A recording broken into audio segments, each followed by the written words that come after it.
नमस्कार मित्रांनो, तुम्हा सर्वांचं माझ्या यूट्यूब चॅनलवर पुन्हा एकदा खूप खूप आणि मनापासून स्वागत आहे। आजच्या व्हिडिओमध्ये आपण बघूया, तुम्ही जर पेन्शनधारक असाल तर तुमच्यासाठी आनंदाची बातमी। जाणून घ्या संपूर्ण माहिती। व्हिडिओला सुरुवात करण्याअगोदर तुम्हाला एक विनंती, चॅनलवर पहिल्यांदाच भेट देत असाल तर चॅनलला सबस्क्राइब करा आणि व्हिडिओला एक लाईक करायला विसरू नका। चला तर मग सुरू करूया आजच्या व्हिडिओला। नमस्कार मित्रांनो, EPS 95 च्या अंतर्गत येणाऱ्या लाखो पेन्शनधारकांसाठी एक अतिशय महत्त्वाची बातमी समोर आलेली आहे। तुम्ही सुद्धा जर पेन्शनधारक असाल तर पहा संपूर्ण माहिती। सध्या पेन्शनधारकांना फक्त 1000 रुपये पेन्शन दिली जाते, जे की सध्याच्या महागाईचा विचार केला तर ती फार कमी आहे। याचा विचार करून EPS 95 पेन्शनधारकांची पेन्शन कमीत कमी 7500 आणि मोफत उपचार सुविधा करण्याची मागणी आता स्पीड धरू लागलेली आहे। फक्त 1000 रुपये पेन्शन पुरेसी आहे का? आपण जर आजच्या काळाचा विचार केला तर 1000 रुपयामध्ये काहीही होत नाही। मूलभूत आवश्यकता, एवढ्या कमी पेन्शनमध्ये तब्येत सांभाळावी का घर चालवावे काही कळत नाही। आर्थिक असुरक्षितता, अधिकाधिक पेन्शनधारक हे वयस्कर आहेत आणि दुसरा कोणता सोर्स सुद्धा नाही जीवन जगण्यासाठी। EPS 95 पेन्शनधारकांची मुख्य मागणी। EPS 95 पेन्शनधारकांची महत्त्वाची मागणी म्हणजे त्यांची पेन्शन वाढवली पाहिजे, कारण त्यांना ही समाजामध्ये वावरता यावे। कमीत कमी पेन्शन 7500 व्हावी। सध्या दिली जात असलेली 1000 रुपये पेन्शन ही फार कमी आहे आणि ती वाढून 7500 व्हावी। महागाई भत्ता मिळाला पाहिजे। जसा की सरकारी कर्मचाऱ्यांना महागाई भत्ता मिळतो तसाच EPS पेन्शनधारकांना सुद्धा मिळाला पाहिजे। मोफत वैद्यकीय सुविधा मिळाव्यात। वय जास्त झाल्यानंतर औषध गोळ्यांचा खर्च वाढतो, त्यामुळे पेन्शनधारकांना आणि त्यांच्या पत्नींना मोफत वैद्यकीय सुविधा मिळालेली पाहिजे।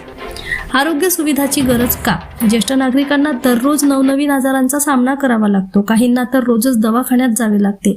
अशामध्ये त्यांना खर्च सुद्धा जास्त वाढतो। पेन्शनधारकांना एवढ्या खर्चाचे ओझे उचलणे अवघड होते। यामुळे अशी मागणी केली जात आहे की दवाखान्यामध्ये कॅशलेस उपचाराची सुविधा दिली पाहिजे। मोफत औषध गोळ्या देण्यात याव्यात। आरोग्य विमा या योजनांचा लाभ मिळावा। सरकार आणि EPS 95 पेन्शनधारकांमध्ये संभाषण। अलीकडेच EPS 95 पेन्शनधारकांच्या प्रतिनिधींनी दोघांची भेट घेतली आहे। त्यामध्ये वित्तमंत्री निर्मला सीतारामन आणि श्रममंत्री मनसुख मांडविया हे आहेत। या बैठकीमध्ये पेन्शनधारकांनी त्यांची जी काही मागणी आहे ते स्पष्टपणे सांगितली आहे आणि सरकारने सुद्धा पेन्शनधारकांच्या मागण्यांवर विचार करू असे सांगितले आहे।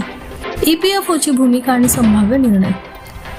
EPS 95 योजनेला EPFO कडून ऑपरेट केले जाते। EPFO च्या पुढील बैठकीमध्ये या मुद्द्यावर चर्चा होऊ शकते असे सांगण्यात येत आहे। संपूर्ण पेन्शनधारक या बैठकीची आतुरतेने वाट पाहत आहेत। त्यांना असे वाटत आहे की या बैठकीमध्ये पेन्शनधारकांबाबत सकारात्मक निर्णय येईल। जर असे झाले तर लाखो लोकांना याचा फायदा होणार आहे।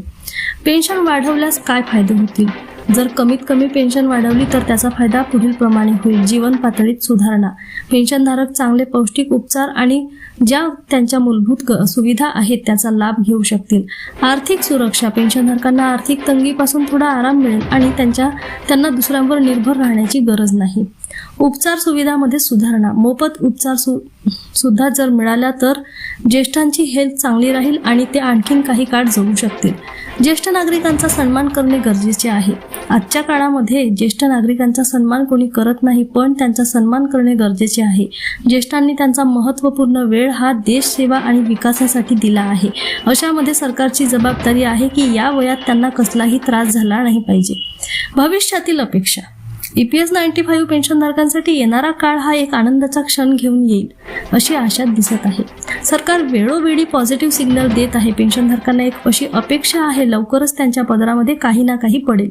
जर का सरकारने पुढे चालून पेन्शनधारकांची पेन्शन वाढवली आणि मोफत उपचार सुविधा लागू करण्याचा जर निर्णय घेतलास तर सरकारचे हे पाऊल ज्येष्ठ नागरिकांचे जीवन बदलू शकते।